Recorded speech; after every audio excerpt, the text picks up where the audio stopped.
کیا فرض نماز کے بعد 3 بار استغفر اللہ کے بعد ایک دفعہ سید الاستغفار بھی پڑھ سکتے ہیں؟ یہ بدعت تو شمار نہیں ہوگا؟ نہیں، کوئی بدعت نہیں ہوگا۔ صحیح مسلم میں حدیث ہے کہ نبی علیہ السلام فرض نماز کے بعد 3 دفعہ استغفر اللہ پڑھتے تھے اور پھر ایک دفعہ پڑھتے تھے اللہم انت السلام و منک السلام تبارک یا ذا الجلال والاکرام۔ اور بخاری اور مسلم دونوں میں ہے کہ فرض نماز کا مکمل ہونا نبی علیہ السلام کی ہم تکبیر کی آواز سے پہچانتے تھے، یعنی بلند آواز سے آپ اللہ اکبر کہتے تھے۔ پہلے ایک دفعہ اللہ اکبر بلند آواز سے کہنا ہے، پھر 3 دفعہ آہستہ آواز میں استغفر اللہ۔ یہ ہمارے اہل حدیث بھائی جو ہیں اس سنت پہ عمل کر رہے ہیں، لیکن وہ استغفر اللہ بھی اونچا بولتے ہیں۔ استغفر اللہ اونچا بولنا خلاف سنت ہے، صرف اللہ اکبر بلند آواز سے۔ اور دوسری طرف علماء عرب ہیں، انہوں نے اپنے اذکار کارڈ میں سے اللہ اکبر نکال ہی دیا ہوا ہے، وہ صرف استغفر اللہ پڑھتے ہیں۔ اور جب ان سے پوچھیں کہ یار اللہ اکبر نہیں پڑھتے، وہ کہتے ہیں نہیں، یہ جو بخاری مسلم میں ہے نا کہ نبی علیہ السلام بلند آواز سے تکبیر پڑھتے تھے، تو تکبیر سے مراد استغفر اللہ ہے۔ دیکھیں آپ بندہ کو ضد میں، استغفر اللہ کس عربی ڈکشنری میں تکبیر ہے؟ اگر آپ نہیں مانتے تو ہم آپ کو علم الکلام اور فقہ والا جواب دیتے ہیں۔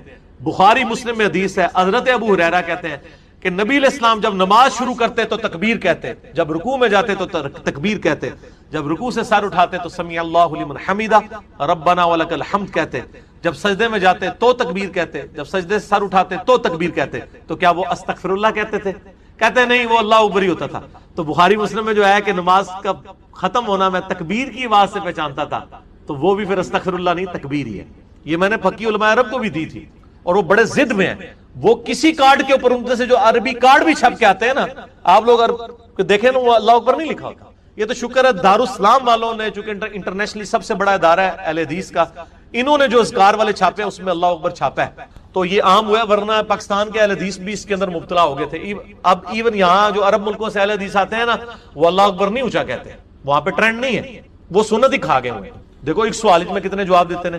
تو استغفر اللہ کے بعد آپ سید الاستغفار پڑھ سکتے ہیں۔ بخاری میں حدیث ہے، جو بندہ سید الاستغفار صبح کے وقت ایک دفعہ پڑھ لے پورے یقین کے ساتھ، یہ انٹرنیشنل نمبر کے مطابق ہے 6306۔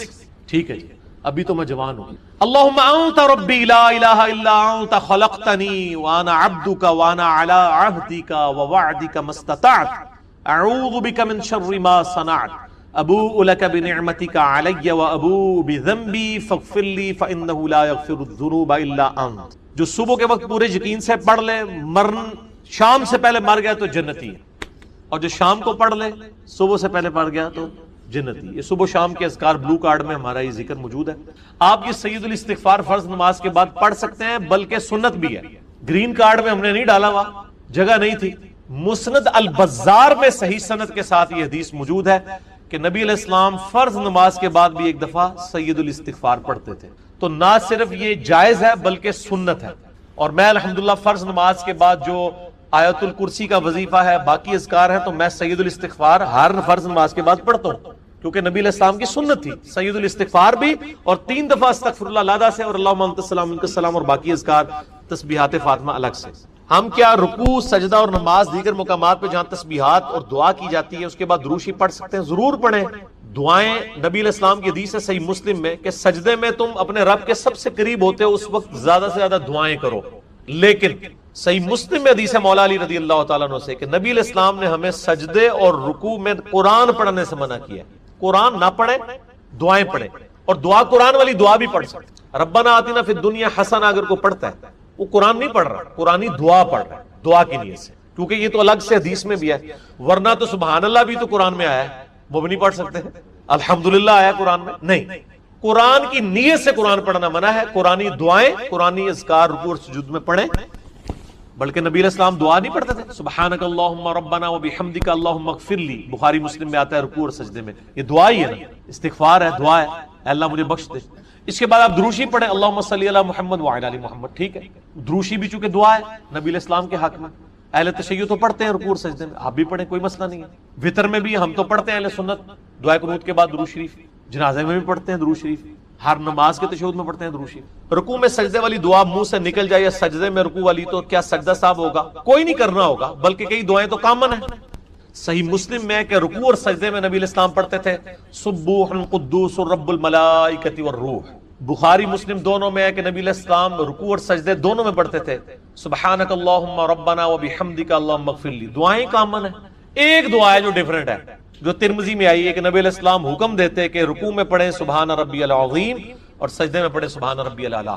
یہ انٹرچینج بھی ہو جائیں، اصل مقصد تسبیحات ہے.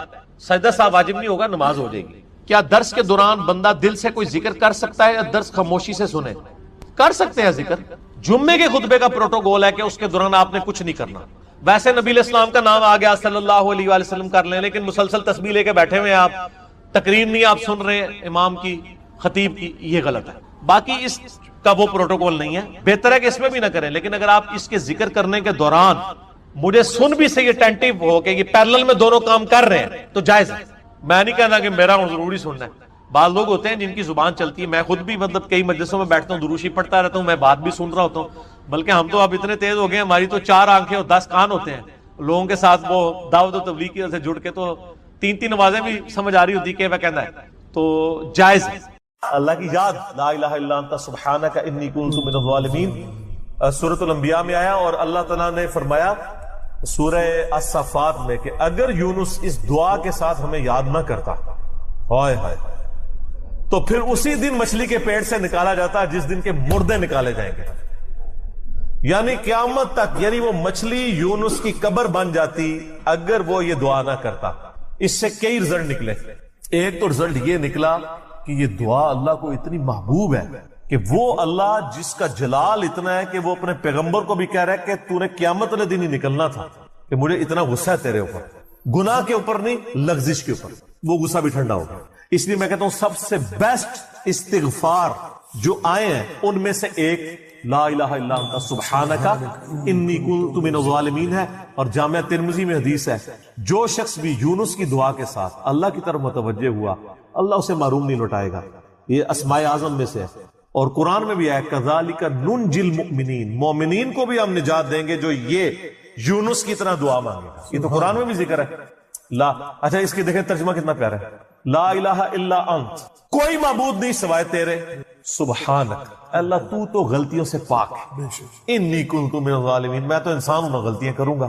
یار اس سے بہتر انداز ہو سکتا ہے کہ یا اللہ تو تو غلطی اس لیے نہیں کرتا کہ تو تو پاک ہے. تو پاک تو صرف تو ہے، مخلوق تو اس لیول پہ پاک ہو نہیں سکتی. اس لیے ورنہ تو ہم مخلوق کو بھی سبحان پیغمبروں کے ساتھ بھی لگا رہے ہوتے ہیں. انسان جتنا بھی پرفیکٹ ہو پاک نہیں ہو سکتا. انبیاء کو اللہ نے گناہوں سے پاک کیا ہے، لغزشیں ان سے بھی ہوئی ہیں. حضرت آدم علیہ السلام سے لغزش ہوئی ہے، نوح علیہ السلام نے کافر بیٹے کے لیے دعا کی ہے، موسیٰ علیہ السلام سے بندہ مر گیا، نبی علیہ السلام کی 4 لغزشیں قرآن میں ذکر ہوئی ہیں. غزوہ احد پہ بددعا نکل گئی تھی زبان سے، تو وہ سورہ آل عمران میں آیا کہ آپ کو کوئی اختیار نہیں ہے، آپ نے بددعا دی ہے، اللہ چاہے تو ان کو ہدایت دے. اور پھر اسی خالد ابن ولید کو ہدایت بھی مل گئی اور اسی مبارک زبان سے جس سے بددعا ملی تھی سیف اللہ کا لقب بھی مل گیا. ٹھیک ہے، یہ سب اللہ کے اختیار ہے. پرفیکٹ صرف گاڈ ہے، اس کی کوئی مخلوق بھی پرفیکشن میں اس لیول پہ نہیں جا سکتی. مخلوق کی یہ اللہ کا نقص نہیں ہے بلکہ مخلوق کا نقص ہے کہ جو مخلوق ہوگا نا وہ پرفیکٹ نہیں ہو سکتا. جیسے خالق ہمیشہ سے ہے، مخلوق ہمیشہ سے ہو ہی نہیں سکتی. وہ کہتے ہیں نا اکثر لوگ سوال کرتے ہیں کہ اللہ تعالیٰ اپنے ساتھ کا ایک اور خدا پیدا کر سکتا ہے. ہم کہتے ہیں یہ محال ہے، اس لیے کہ جو پیدا ہوگا وہ خدا ہوگا ہی نہیں. جو پیدا ہو گیا تو خدا کون ہے؟ لم یلد ولم یولد. ٹھیک ہو گیا. تو ذکر بھی کریں سر، اللہ کو یاد کریں، جھوم جھوم کے ہر جگہ ذکر کریں. کوئی پروٹوکول نہیں، نہ وضو نہ غسل، ذکر کے لیے کوئی پروٹوکول نہیں ہے. جب مرضی ذکر کریں، اللہ کو یاد کریں. اور اس کے لیے کپڑے پہننا ہونا بھی ضروری نہیں ہے. اکثر لوگ یہ سمجھتے ہیں کپڑے پہننا ضروری ہے، نہ کوئی ضروری نہیں ہے. بعض اوقات بندہ وضو کے لیے اندر چلا جاتا ہے غسل کے لیے یا غسل کرتے ہوئے تو لوگ بسم اللہ نہیں پڑھتے ہیں، کپڑے پہن کے پھر بسم اللہ پڑھتے ہیں. سر اللہ اور بندے کا کون سا پردہ ہے؟ ٹھیک ہے، آپ کر سکتے ہیں ذکر. اگلا سوال ہے، میں نے اپنی زندگی میں بہت شرک کیا ہے لیکن الحمدللہ اب توبہ کر چکا ہوں، لیکن اس کے باوجود یہی فکر دامن گیر رہتی ہے کہ شرک تو ناقابل معافی گناہ ہے. معلوم نہیں کہ میری توبہ قبول ہوگی بھی یا نہیں، مجھے بتائیں میں کیا کروں. آپ سب سے پہلے تو اس طرح کے خیالات سے توبہ کریں جو آپ کر رہے ہیں. اس کی وجہ یہ ہے کہ سورہ التوبہ کی آیت نمبر 70 میں اللہ تعالیٰ نے فرمایا کہ جو شخص توبہ کر لے سچے دل کے ساتھ، اور اس سے پہلے بڑے بڑے گناہوں کا ذکر ہوا ہے، ان میں سے ایک شرک بھی. بلکہ اب یہ کریٹیکل سوال ہے تو میں یہ آیت پڑھ کے بھی بتا دیتا ہوں. پارہ نمبر 19 کے اندر جا کے سورہ الفرقان کی آیت نمبر ہے یہ 70. اعوذ باللہ من الشیطان الرجیم، بسم اللہ الرحمن الرحیم. ہاں جی یہ آ گیا والذین لا يدعون مع اللہ الہا آخر، یعنی اللہ تعالیٰ اہل ایمان کی نشانی بتا رہا ہے کہ وہ ایسے لوگ ہیں کہ وہ اللہ کے ساتھ کسی اور کو الہ کے طور پر نہیں پکارتے، ولا يقتلون النفس التي حرم اللہ الا بالحق، اور کسی جان کو ناحق قتل نہیں کرتے۔ ہاں بفتوی شریعت والا معاملہ علیحدہ ہے، یعنی قتل کے بدلے قتل، وہ بھی گورنمنٹ کا جوڈیشری کا کام ہے، آپ نے خود نہیں۔ ولا یزنون، نہ زنا کرتے ہیں۔ ومن یفعل ذلک یلقى اثاما، جو کوئی یہ 3 گناہ کرے گا ان قریب ان کا عذاب چکھ لے گا۔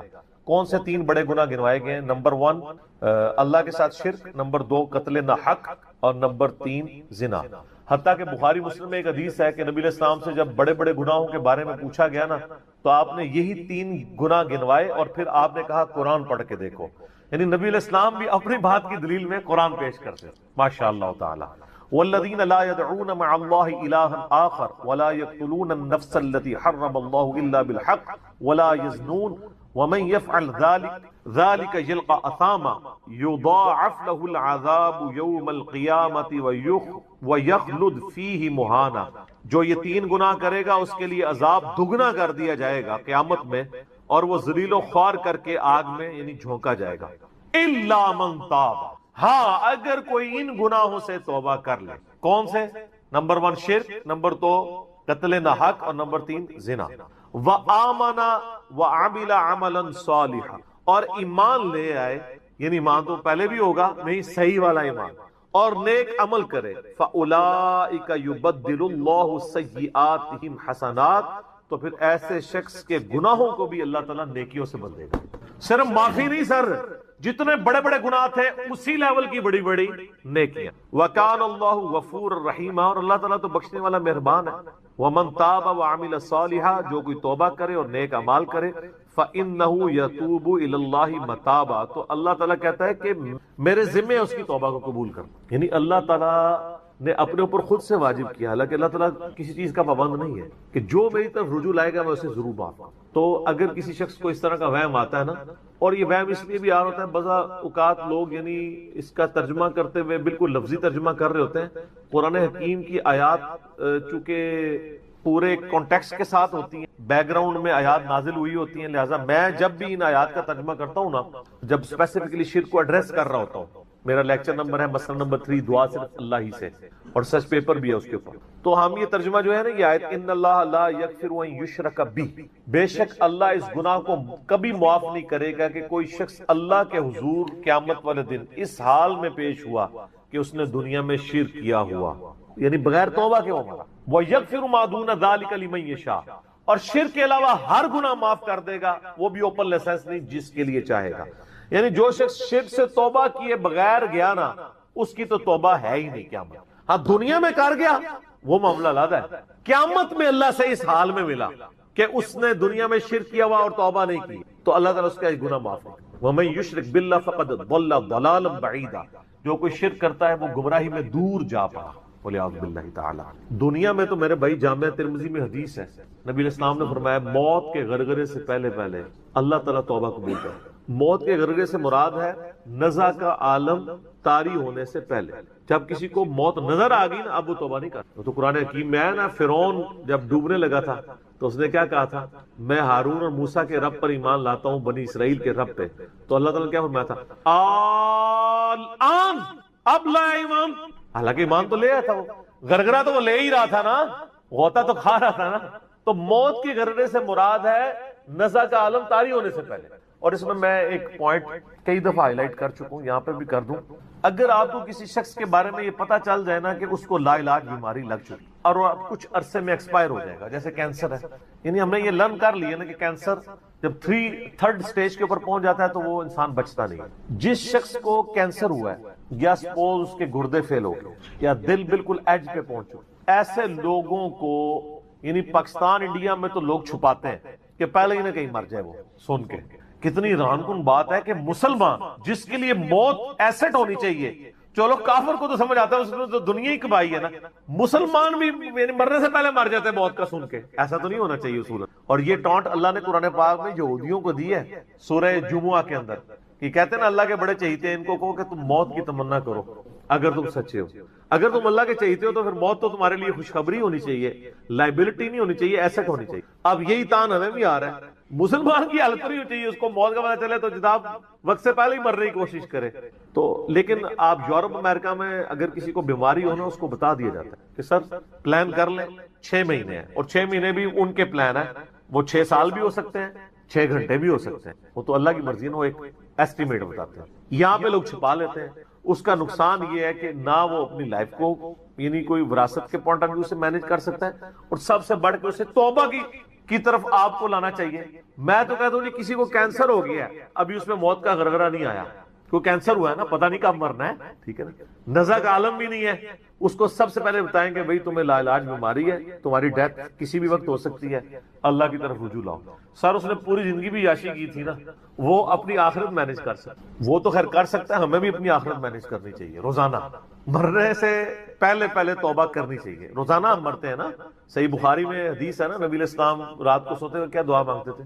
اللہم باسمک اموت و احیا, میں تیرے نام پر مرتا اور جیتا ہوں, یعنی سوتا اور جاگتا ہوں. کیونکہ صحیح بخاری میں حدیث ہے موت جو ہے وہ نیند کی بہن ہے. اور جب آپ صبح اٹھتے ہیں تو وہ بھی صحیح بخاری میں دعا ہے, الحمدللہ الذی احیانا بعد ما اماتنا والیہ النشور. تمام تعریفیں اس اللہ کے لیے ہیں جس نے مجھے مرنے کے بعد زندہ کیا, یعنی موت کے بعد زندہ, اور میں نے پلٹ کے اس کی طرف جانا ہے. تو رات کو سونے سے پہلے توبہ کریں, اور سب سے بیسٹ توبہ تو وہ بخاری مسلم میں حدیث ہے, جس نے رات میں سورۃ البقرہ کی آخری 2 آیات پڑھ لی, اسے ہر چیز سے کفایت کر جائیں گی.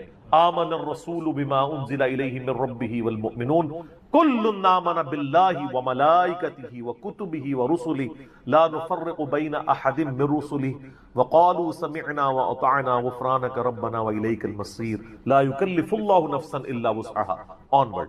اس میں تجدید ایمان بھی ہے, اللہ پر ایمان, کتابوں پر, فرشتوں پر. اس کے بعد دعائیں ہیں, ربنا لا تؤاخذنا ان نسینا واخطانا, اس کے اندر توبہ شامل ہے. سب سے بیسٹ تجدید ایمان جو ہے سورہ بقرہ کی آخری 2 آیات ہیں, اور یہ ہمارے وظیفے میں ہم نے بلو کارڈ کے اوپر بھی لکھا ہے کہ نبی علیہ السلام نے فرمایا, اور یہ حدیث بخاری مسلم دونوں میں, جو شخص رات کو سونے سے پہلے سورۃ البقرہ کی آخری 2 آیات پڑھ لے, اس میں جو کچھ اللہ سے مانگا ہے وہ اس کو دے دیا جائے گا. یہ بھی الفاظ ہے. تو اس میں کیا کچھ مانگا ہوا ہے؟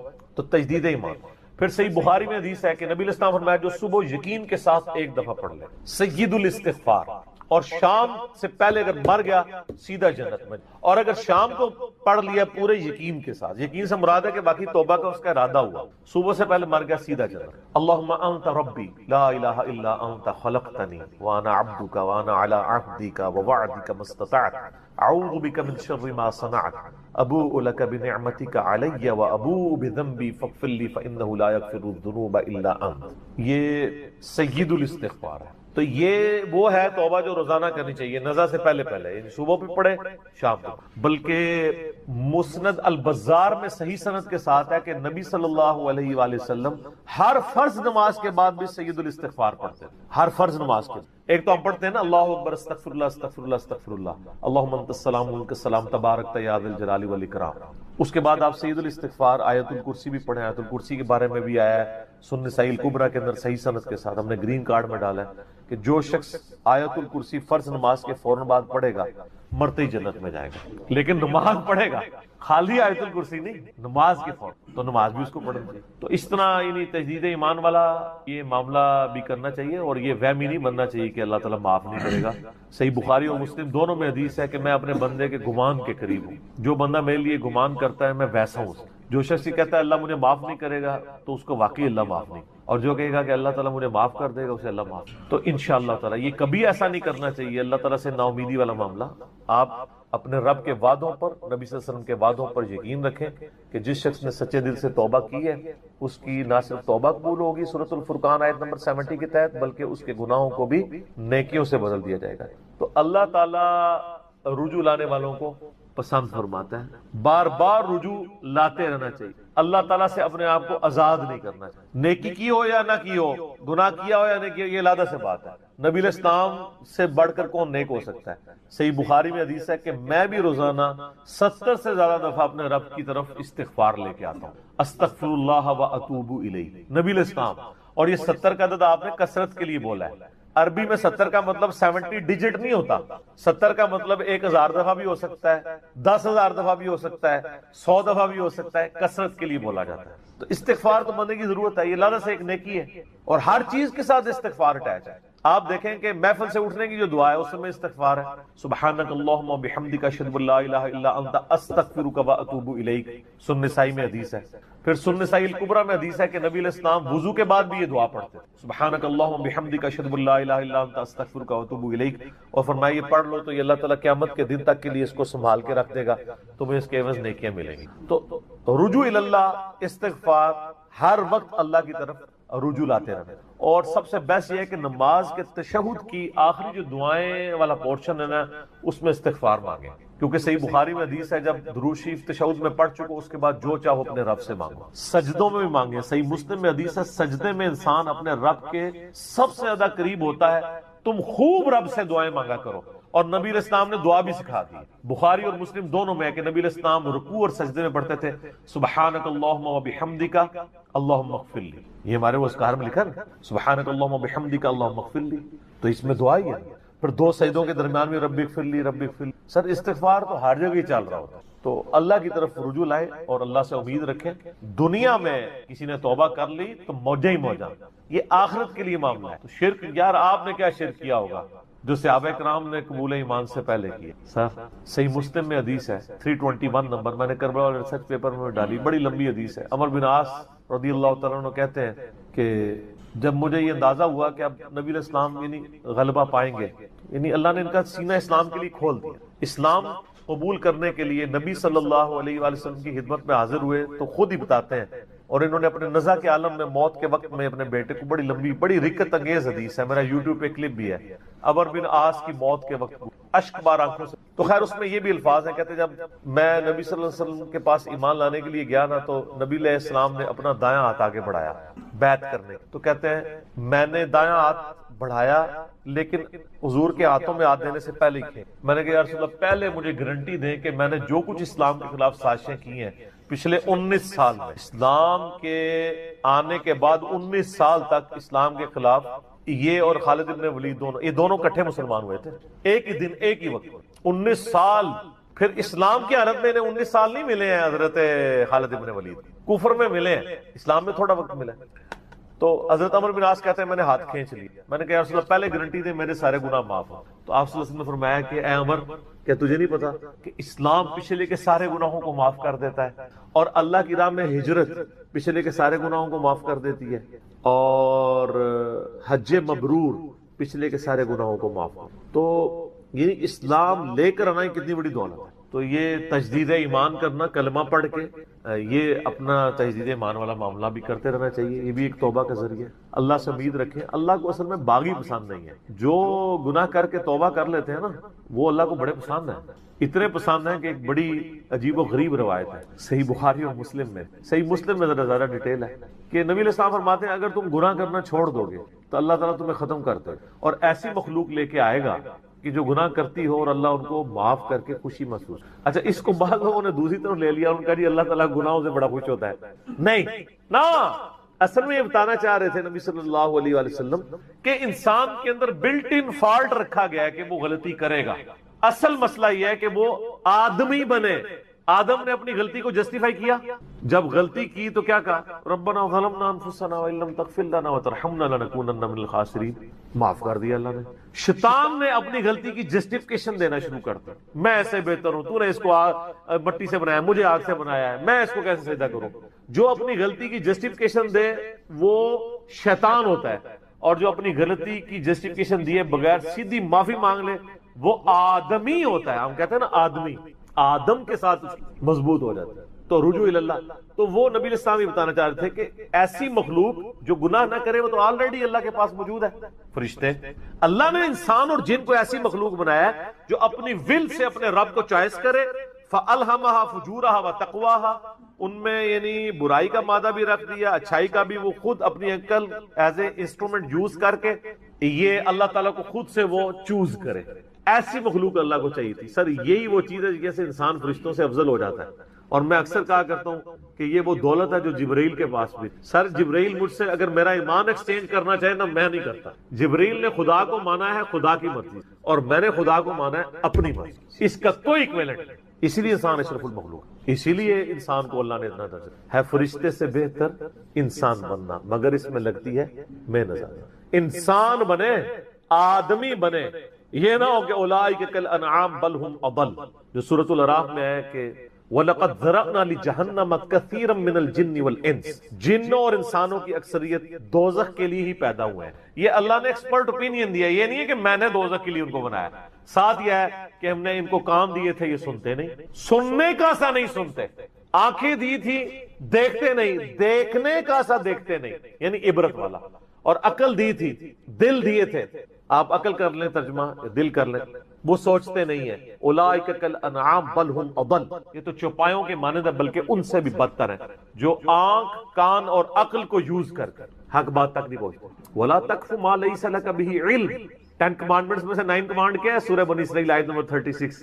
انسان کسی چیز کی پیروی اس وقت تک مت کرنا جب تک تجھے اس کے بارے میں ڈیفینیٹ علم حاصل نہ ہو جائے. ان السمع والبصر والفؤاد كل اولئک کان عنہ مسئولا، بے شک کان، آنکھیں اور عقل ان کے بارے میں پوچھا جائے گا تم نے ان کو یوز کر کے حق بات تک پہنچنے کی کوشش کیوں نہیں کی ہے.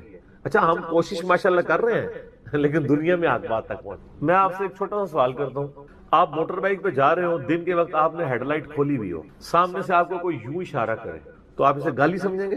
فوراً ہیڈ لائٹ آف کریں گے. لیکن معذرت کے ساتھ آپ کوئی دینی غلطی کر رہے ہو اور آپ کو کوئی ہائی لائٹ کرے تو آپ اس دینی غلطی کے ہائی لائٹ ہونے کو اسی اشاری کی طرح سمجھیں گے یا آگے سے اس کو پڑھ دیں گے؟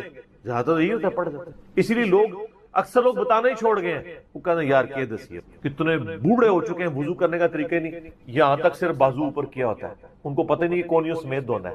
سال لوگ دیکھ رہے ہوتے ہیں، کہتے ہیں یار چھوڑ. حالانکہ وہی بندہ اس وقت گڑھے میں گرنے لگے نا تو کتنے لوگ اس کو پکڑانے کے لیے آ جائیں گے، کیونکہ وہ فزیکلی نظر آ رہا ہوگا نا. آخرت کا گڑھا نظر نہیں آ رہا نا، انسان کہتا ہے خیر ہے.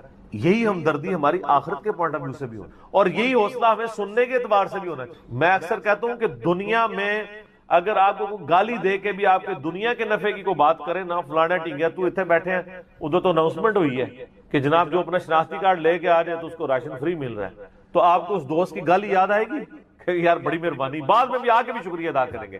لیکن وہی دوست آپ کو پیار محبت سے بات سمجھائے کہ یار یہ تم غلط کر رہے ہو، آپ اس کو کتے کی طرح پڑ جاتے ہیں. اور کوئی نہیں تو کہتے ہیں اس کو تمیز ہی نہیں بات کرنے کی. دنیاوی طور پہ وہ گالی نکال کے بھی دنیاوی فائدے کی بات کرے تو آپ تمیز کو نہیں دیکھتے، اور آپ کے آخرت کے فائدے کی بات وہ لجاجت سے بھی کرے تو آپ کہتے ہیں تمیز سے نہیں بات کر رہا. اصل میں آپ نے خود کبوتر کی طرح آنکھیں بند کی ہوئی ہیں. بلی کو غائب کرنا چاہتے ہیں لیکن بلی غائب نہیں ہوگی، تھوڑی دیر بعد آپ کی گردن مروڑ لے. بولے اعوذ باللہ تعالی. اگر آپ اسے ریلیٹیولی دیکھیں آنے والے ٹاپک کے ساتھ تو یہ مشرکین عرب سے متعلق ہے کہ اللہ تعالیٰ نے ان کے لیے فیصلہ فرما لیا ہے کہ ان پر عذاب استیصال آئے گا، غزوہ بدر کی شکل میں، اس کے بعد غزوہ احد کی شکل میں، خندق کی شکل میں. کئی لوگوں کو اس سے پہلی توبہ کی توفیق مل جائے گی، کئی کو نہیں ملے گی. ان کے حساب کا وقت اب قریب آ چکا ہے لیکن یہ غفلت میں منہ پھیرے ہوئے ہیں. ما یأتیہم من ذکر من ربہم محدث، ان کے رب کی طرف سے کوئی بھی نئی نصیحت نہیں آتی مگر اس حال میں الا استمعوہ وہم یلعبون، کہ وہ اسے سنتے تو ہیں مگر کھیل کود میں مگن ہوتے ہوئے، کیجول لیتے. سورۃ الفرقان میں ہے نا کہ اللہ کے نیک بندوں کی نشانی یہ ہے کہ وہ اندھے اور بہرے بن کر اللہ کی آیات پر نہیں گرتے، غور و تفکر کرتے ہیں. اللہ تعالیٰ کی طرف سے پیغام آیا، اسے سیریس لینے کی ضرورت ہے. بجائے اس کے کہ اسے سیریس لیں، وہ کہتے تھے یہ اگلے لوگوں کی کہانی ہے اور پہلے بھی ہم نے اتنی باتیں سنی، کوئی عذاب نہیں آیا. اگر یہ نبی واقعی سچا ہے اور یہ کہتا ہے کہ مرنے کے بعد زندہ کیا جائے گا تو بڑا آسان سا ٹیسٹ ہے، ہمارے ماں باپ کو زندہ کر دے، ہمارے سامنے لے آئے، ہم اس پہ ایمان لے آئیں گے. تو بھائی اگر یہ سب کچھ ہو جائے تو پھر آپ کون سا ایمان لے کر آئے؟ ایمان کا تو مطلب ہی ہے غیب میں دیکھ کر ماننا. ان الذین یخشون ربہم بالغیب لہم مغفرۃ واجر کبیر، جو اپنے رب سے بغیر دیکھے ڈرتے ہیں ان کے لیے مغفرت اور بڑا اجر ہے.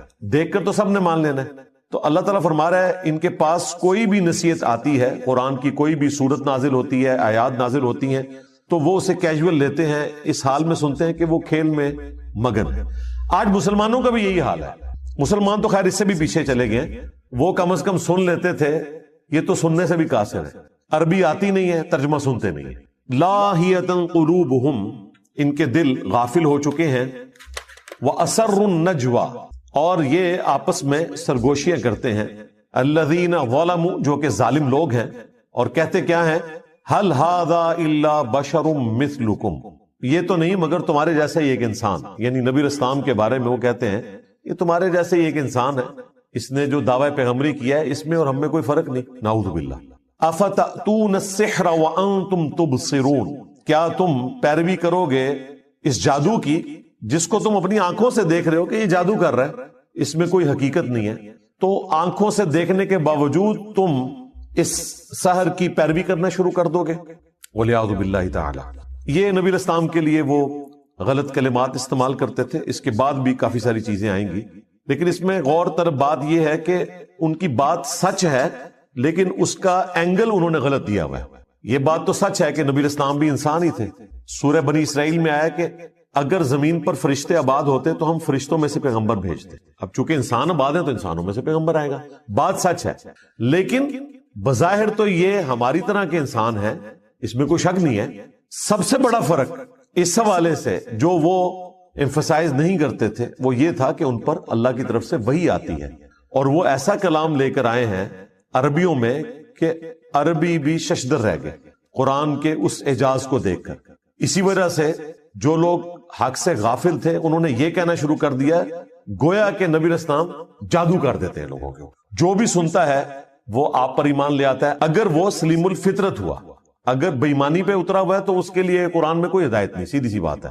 قرآن میں ہدایت اس کے لیے جو واقعی ہدایت قبول کرنا چاہے۔ صحیح مسلم میں جو دماد نامی ایک عامل کا ذکر ملتا ہے، اردو میں ہم زماد کہتے ہیں، عربی میں ضماد ضاد کے ساتھ، وہ جھاڑ پھونک کا کام کرتا تھا۔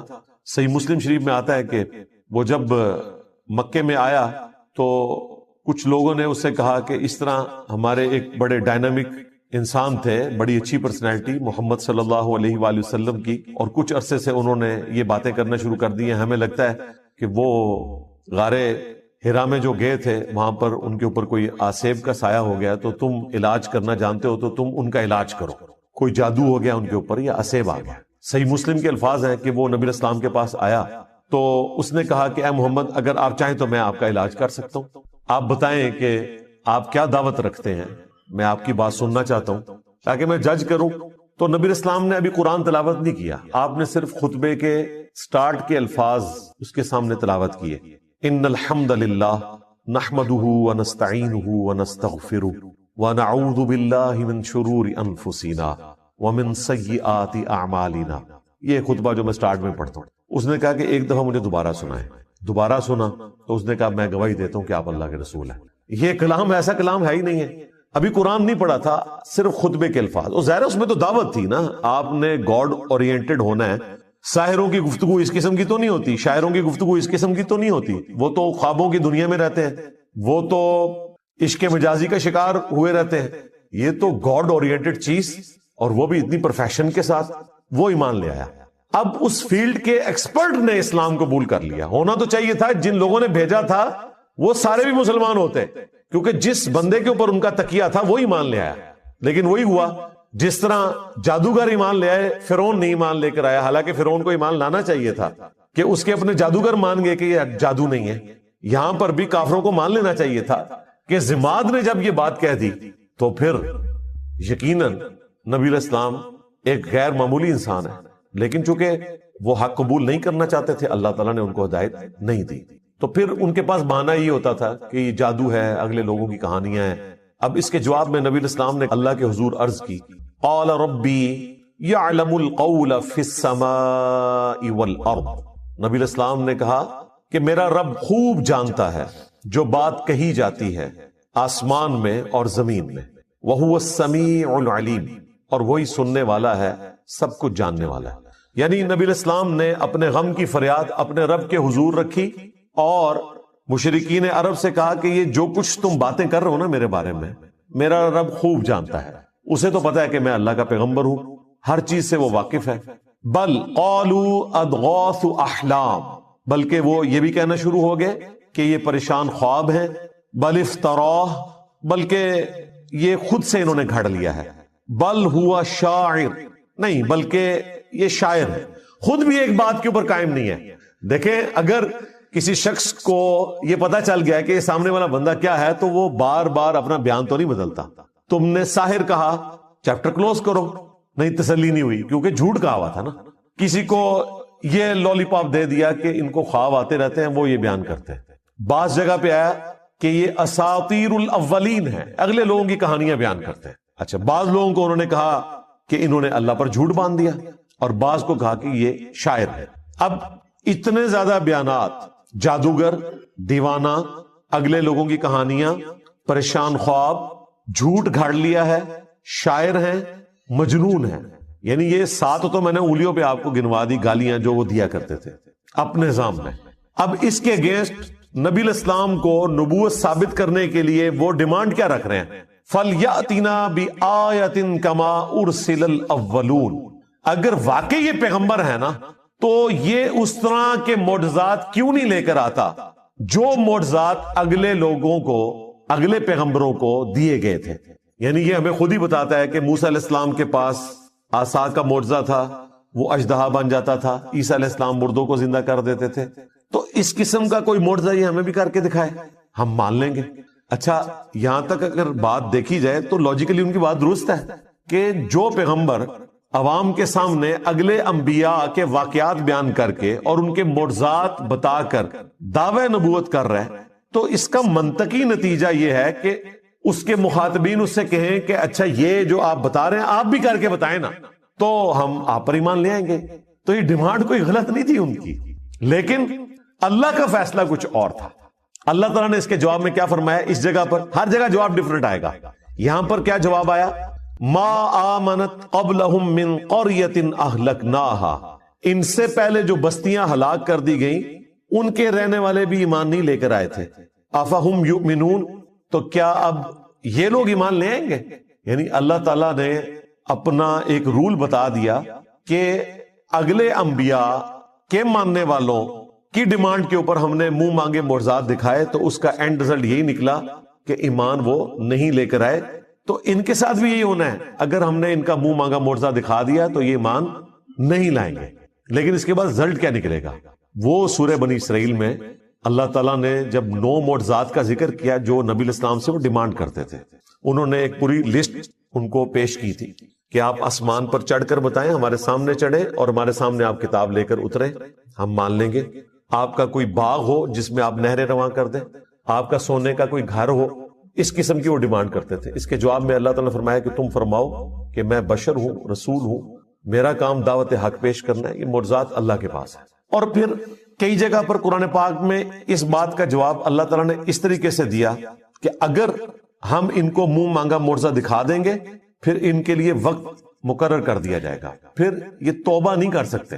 اگر ایمان نہیں لائیں گے تو ہلاک کر دیے جائیں گے، جس طرح کے اگلے لوگ ہلاک کر دیے گئے. سورۃ المائدہ کے اینڈ میں بھی آتا ہے نا، جب عیسیٰ علیہ السلام کے ماننے والوں نے کہا نا کہ آپ آسمان سے ہمارے لیے کھانا نازل ہونے کی دعا کریں، تو عیسیٰ علیہ السلام نے کیا کہا تھا کہ اگر تمہیں یہ منہ مانگا معجزہ دکھایا گیا اور یہ کھانا نازل ہوا اور پھر جس نے انکار کیا پھر اللہ تعالیٰ کی طرف سے عذاب آئے گا. یہ اللہ تعالیٰ نے فرمایا کہ میری طرف سے اعلان ہے، ان کو سنا دو. تو یہ اللہ تعالیٰ کا قانون ہے کہ جب منہ مانگا معجزہ پورا کیا جائے، اس پر انکار آئے تو پھر اللہ تعالیٰ اس قوم کو ہلاک کر دیتا ہے. لہٰذا یہ اللہ تعالیٰ کی رحمت ہے کہ منہ مانگا معجزہ نہ دکھایا جائے. رہا یہ وسوسہ آنا کہ ہو سکتا ہے کہ وہ ایمان لے آئیں، تو بھائی پورا ٹریک ریکارڈ ہے، لوگ ایمان نہیں لے کر آئے. سورۃ الانعام میں سورہ الحجر میں اللہ تعالیٰ نے فرمایا کہ اگر ہم ان کی آنکھوں کے سامنے آسمان سے قرآن کو نازل کرتے تختیوں کے اوپر اور یہ نازل ہوتا ہوا دیکھ لیتے اور اس لکھی ہوئی کتاب کو اپنے ہاتھوں سے چھو بھی لیتے، تب بھی انہوں نے یہ کہنا تھا کہ ہماری آنکھوں پر جادو کر دیا گیا. یعنی دل بے ایمان تھے اجتا ڈھیر. آپ یہ نہ سمجھے کہ اگر ان کی وہ ڈیمانڈ پوری کی جاتی تو انہوں نے مان لینا تھا، بالکل نہیں ماننا تھا. کیا جادوگروں کے ایمان لانے کے بعد فرعون نے مان لیا تھا کہ میرے ایکسپرٹس نے ڈکلیئر کر دیا ہے کہ یہ جادو نہیں ہے، یہ پیغمبر ہے؟ نہیں مانا. تو یہ اللہ کی رحمت ہے، منہ مانگا معجزہ نہ دکھانا. اگر منہ مانگا معجزہ دکھا دیا جائے تو پھر اللہ تعالیٰ کا عذاب آ جاتا ہے اور پھر وہ عذاب ٹلتا نہیں ہے. اگر کوئی اس وقت توبہ بھی کرے اس کی توبہ قبول نہیں ہے۔ یہی بات اللہ تعالیٰ نے یہاں کی۔ کیا ان سے پہلے لوگ جن کو ہم نے ہلاک کیا ان قوموں کو وہ ایمان لے آئے تھے جو یہ ایمان لے آئیں گے؟ اب اس سے یہ بھی پتا چل گیا کہ نبی علیہ السلام کو اللہ تعالیٰ نے کافروں کو دکھانے کی خاطر اس قسم کا کوئی معجزہ نہیں دیا جو کافر ڈیمانڈ کیا کرتے تھے۔ لہٰذا یہ دعویٰ کرنا کہ عبد القادر جیلانی نے مردہ زندہ کیا اور اس میں یہ رنگ بھرنا کہ چونکہ حضرت عیسیٰ علیہ السلام نے مردہ زندہ کیا تھا تو اس امت کے اولیاء جو ہیں وہ بنی اسرائیل کے پیغمبروں کی طرح ہیں، یہ کوئی آیت حدیث نہیں ہے، یہ ایک آپ سمجھ لیں قرآن و حدیث سے ڈیڈکٹ ہوئی ہے بات، اور وہ صرف علماء کے لیے نہیں ہے، یہ پوری امت ہی نبیوں والا کام کر رہی ہے۔ کنتم خیر امت اخرجت للناس تأمرون بالمعروف وتنہون عن المنکر، یہ پوری امت ختم نبوت کی برکت سے نبیوں والا کام کر رہی ہے۔ اس اعتبار سے پوری امت بنی اسرائیل کے پیغمبروں کی طرح ہے، کام کرنے کے اعتبار سے، مرتبے کی نہیں بات ہو رہی، یہ ذہن میں رکھیے گا۔ انبیاء کے مرتبے کو کوئی نہیں پہنچ سکتا، کام کرنے کے اعتبار سے۔ اب جن کی پرائمری رسپانسبلٹی تھی دعوت حق پیش کرنا، یعنی کہ اللہ کے محبوب صلی اللہ علیہ وآلہ وسلم، ان کے مخالفین جو تانا دیا کرتے تھے، اس تانے کو ختم کرنے کے لیے بھی اللہ تعالیٰ نے نبی علیہ السلام کو عصا کا معجزہ یا مردہ زندہ کرنے کا معجزہ نہیں دیا۔ تو عبد القادر جیلانی تو شاہی کوئی نہیں، یہ ساری سٹوریاں کہانیاں بنائی ہوئی ہیں۔ پھر عبد القادر جیلانی کو بھی جسٹیفائی کرنے کے لیے نبی علیہ السلام سے متعلق بھی ایک جھوٹا واقعہ مشہور کر دیا کہ ایک صحابی کے بچے نے جو ہے وہ دوسرے بچے کو ذبح کیا، اور پھر نبی علیہ السلام کی دعوت کو جابر بن عبداللہ کی طرف منسوب ایک توبہ توبہ تو قرآن تو بالکل اور بات کر رہا ہے۔ پھر ہمارے جو خادم رضوی صاحب تھے وہ کہتے ہیں جی ممتاز قادری جو ہے وہ اپنی ایمبولینس سے باہر نکل آیا اور قبر پہ گئے تو 2 تلواریں اٹھائے ہوئے باہر نکل آیا، اور جیسے ہی پولیس والے قریب آئے تو ڈر کے پھر دوبارہ لیٹ گیا۔ یہ میں کہہ رہا ہوں پوری دنیا نو بریلوی کر لو یار، اس طرح کا منظر دکھا کے سب جھوٹ ہے، اس طرح نہیں ہو سکتا بھائی۔ اگر نبی علیہ السلام کو وہ معجزات نہیں دیے گئے نا تو باقیوں کو تو دینے کی ضرورت ہی نہیں ہے نا۔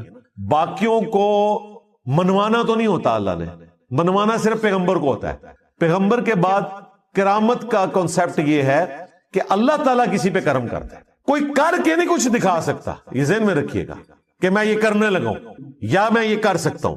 یہ صرف نبی کہہ سکتا ہے، وہ بھی اتنا جتنا اللہ اس کو بتائے، کیونکہ نبی کو منوانا ہوتا ہے، غیر نبی کو تو نہیں منوانا ہوتا۔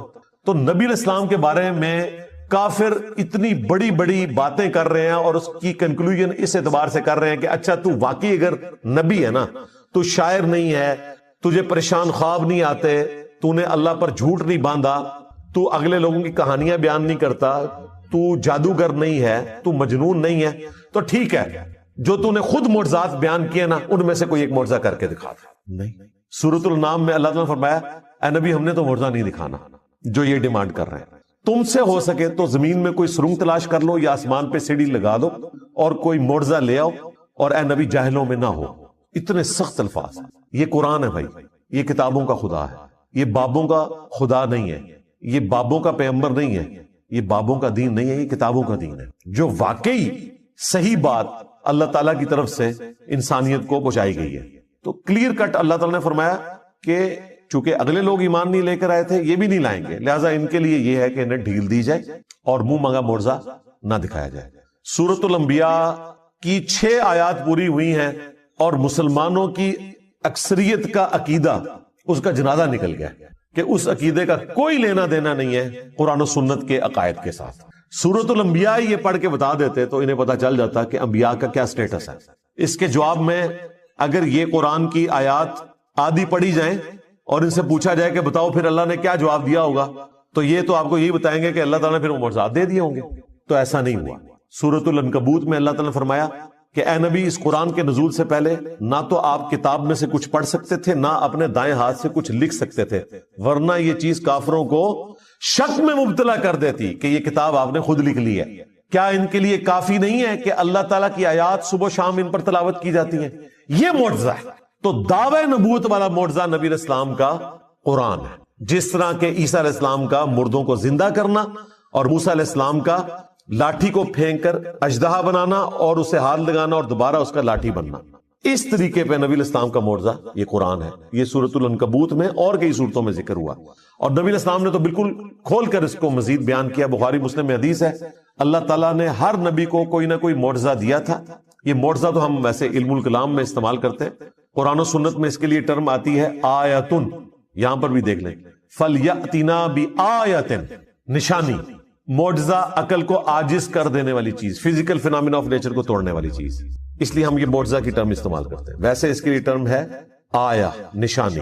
تو اللہ تبارک و تعالیٰ نے نبی علیہ السلام کو قرآن کا معجزہ دیا. بخاری مسلم میں اس حدیث میں آتا ہے کہ ہر نبی کو معجزہ دیا, مجھے اللہ تعالیٰ نے وحی کا معجزہ دیا ہے.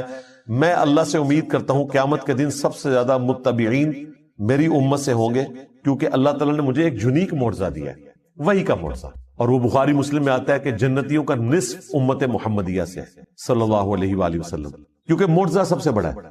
لاجیکلی اس سے بیسٹ کوئی آپشن ہو نہیں سکتا تھا. ختم نبوت کے بعد اگر انسانی ہسٹری نے ہزاروں سال تک چلنا ہے اور کسی پیغمبر نے نہیں آنا, اور اس آخری پیغمبر نے قیامت تک کے لیے پیغمبر ہونا ہے, تو اس کا لازمی نتیجہ ہے کہ اس کا معجزہ بھی پھر قیامت تک زندہ رہے. یہ ختم نبوت کا تقاضا تھا, اور وہی اللہ نے کیا کہ اس کتاب کو محفوظ کر دیا. انا نحن نزلنا الذکر وانا لہ لحافظون, بے شک اس ذکر, اللہ کی یاد دہانی کروانے والی کتاب کو ہم نے نازل کیا, ہم ہی اس کی حفاظت کرنے والے. اگلی کتابوں کی حفاظت اس لیے نہیں ہوئی کہ کتابیں بدلتی تھی تو نیا پیغمبر آ جاتا تھا اور بتا دیتا تھا کہ یہ گڑبڑ ہو گئی ہے, یہ ٹیمپر ہو گیا. اب چونکہ پیغمبر نے نہیں آنا, ختم نبوت ہو چکی ہے, اب بھی اگر کتاب بدل جاتی تو ہم سارے جنتی ہو جاتے. ہمارے پاس سب سے بڑا بہانہ آ جاتا کہ یا اللہ ہمارے پاس تو پیغمبر بھی کوئی نہیں, اور پیغمبر جو کتاب چھوڑ کر گئے تھے وہ تبدیل ہوگی, ہم کہاں سے ہدایت حاصل کرتے. اس لیے اللہ تعالیٰ نے اس کتاب کو محفوظ کیا. یہ قیامت تک کے لیے نبی علیہ السلام کا معجزہ ہے. دو خصوصیات ہیں رسول اللہ کی ایسی جو آپ کو ممتاز کرتی ہیں باقی انبیاء سے. ویسے تو بہت ساری ہیں, یہ ڈومیننٹ. ایک آپ علیہ السلام کا معجزہ کتاب کی شکل میں ہے, اگلے انبیاء والا معجزہ نہیں ہے. ویسے آپ کے معجزات بخاری مسلم میں رپورٹ ہوئے, کبھی مبارک انگلیوں سے پانی کے چشمے جاری ہوئے, لیکن وہ صرف صحابہ کے اندر ان کے ایمان میں اضافے کے لیے. یہ کبھی نہیں ہوا کہ آپ نے کافروں کو کہا ہو کہ یہ دیکھو میں اپنی انگلیوں سے پانی کے چشمے جاری کرنے لگا ہوں. میں آپ کو دعوے سے کہتا ہوں کہ یہ اتنا بڑا معجزہ تھا کہ شاید چند لوگوں کی قسمت بدل جاتی, لیکن اللہ نے کہا کہ ان کی مرضی کا میں نے معجزہ بتانا ہے, ان کے سامنے نہیں ہوگا. ہاں, یہ جتنے معجزات آئے ہیں یہ مسلمانوں کے سامنے ہوئے ہیں. مسلم شریف میں آیا کہ 2 درخت اپنی جڑوں سے اکھڑے نبی علیہ السلام کے اشارہ کرنے پہ, اور وہ مل گئے. نبی علیہ السلام رفع حاجت کے لیے اس کے پیچھے گئے, اور پھر دوبارہ سے وہ اپنی جگہ پر چلے گئے. صحیح بخاری میں آیا کہ عبداللہ ابن مسعود کہتے ہیں ہم حضور کے ساتھ بعض اوقات کھانا کھاتے تھے تو لقمے میں سے اللہ کی تسبیح کی آواز آتی تھی. اسی طریقے سے صحیح بخاری میں آیا نبی علیہ السلام کو ملنے کے لیے صحابہ آئے, آپ نے ان کو ایک لاٹھی دی جو ٹارچ کی طرح روشن ہو گئی, اور جب وہ ایسی پگڈنڈی پر پہنچے جہاں سے راستہ مختلف تھا تو اس کے پھر 2 حصے ہو گئے, آدھی روشنی ان کے ساتھ چل پڑی, آدھی ان کے ساتھ. تو اس طرح کے معجزات نبی علیہ السلام کی مبارک زندگی میں صحابہ کے ساتھ بھی ہوئے ہیں, لیکن وہ صحابہ کی کرامت نہیں ہے, نبی علیہ السلام کا معجزہ ہے. صحیح بخاری میں آیا کہ ایک صحابی جن کو کافروں نے قید کر دیا تھا, ان کے لیے انگوروں کا ایک خوشہ آ گیا اور وہ کھا رہے تھے, اور جن لوگوں نے قید کیا وہ ایک دم پریشان ہو گئے. اللہ تعالیٰ کی طرف سے غیبی مدد آئی. صحیح بخاری میں آتا ہے ایک صحابی کو جب بے دردی سے شہید کیا گیا, ان کی لاش کی حفاظت کے لیے بہت زیادہ بھیڑیں آ گئیں, مکھیاں, شاید کی مکھیاں یا دوسری, اور ان کی لاش کی بے حرمتی نہیں ہونے دی. دوسری طرف حضرت حمزہ کی لاش کی بے حرمتی ہوگی. تو اللہ تعالیٰ جب چاہتا ہے اس طرح کی چیزیں دکھاتا ہے. نبی علیہ السلام کی مبارک زندگی میں جو صحابہ کرام کے ساتھ اس قسم کے واقعات ہیں نا, وہ نبی علیہ السلام کے معجزات ہیں. آپ کے دنیا سے جانے کے بعد صرف معجزہ یا کرامت یہ ہے کہ کوئی شخص دعا کرے اور اللہ تعالیٰ اس کی دعا قبول کر لے, اور وہ بھی فزیکل فینامنا کے اندر. یہ ذہن میں رکھیے گا. جس طرح دلائل النبوہ امام بیہقی کی کتاب میں آتا ہے کہ انس ابن مالک کے کسان نے کہا کہ اس دفعہ بارشیں نہیں ہوئی ہیں, لگتا ہے کہ ہم قحط کا شکار ہوں گے. تو انہوں نے اپنی زمین میں کھڑے ہو کر دعا کی, اور تھوڑی دیر بعد جب واپس آئے تو کسان سے کہا کہ چیک کرو بارش ہوئی ہے کہ نہیں. تو وہ گیا تو بارش شروع ہوگی صرف ان کی زمین کے اوپر. تو یہ فزیکل فینامنا آف نیچر ہے نا, بارش ہونا فزیکل فینامنا ہے. صرف دعا قبول ہوئی کہ اللہ تعالیٰ نے بادل بھیج دیے. تو کر کے دکھانا اس طرح کی کوئی کرامت نہیں. یہ تخت بلقیس کا واقعہ بھی ہم بھی اسے سمجھانے کے لیے کبھی کبھار کرامت کہہ دیتے ہیں, ایکچولی وہ کرامت کوئی نہیں ہے, وہ تو دعویٰ ہے. وہ اسی طریقے سے ہے جس طرح میں دعویٰ کروں کہ میں آپ کو بلٹ ٹرین میں 1 گھنٹے کے اندر اندر یہاں سے کراچی بھجوا سکتا ہوں اگر بلٹ ٹرین ہو, اور میں اسے پورا کر دوں. تو ظاہر ہے یہ ایک فزیکل علم ہے. ہاں بغیر کسی ریسورس کے، بغیر کسی علم کے کوئی شخص خامخواہ دعویٰ کرتا رہے تو وہ پاسبل نہیں. کرامت اور معجزہ دعویٰ کر کے نہیں ہوتا. معجزہ تو کسی حد میں ہو سکتا ہے کہ جہاں اللہ تعالیٰ اجازت دے نبی کو، اور وہ بھی جتنی اجازت دے. موسیٰ علیہ السلام کو صرف یہ پتا تھا کہ اس لاٹھی نے اژدہا بننا ہے، یہ نہیں پتا تھا کہ لاٹھی میں پانی میں ماروں تو راستہ بن جائے گا. وہ عین اس وقت وہی آئی تو پتا چلا کہ اچھا یہ کام بھی یہ لاٹھی کر سکتی ہے. اور پہلی دفعہ جب یہ ہوا تھا موسیٰ علیہ السلام تو ڈر کے خود بھاگ گئے تھے، قرآن میں آتا ہے. خود تو انہوں نے کیا نہیں تھا ورنہ بھاگتے تو نہ.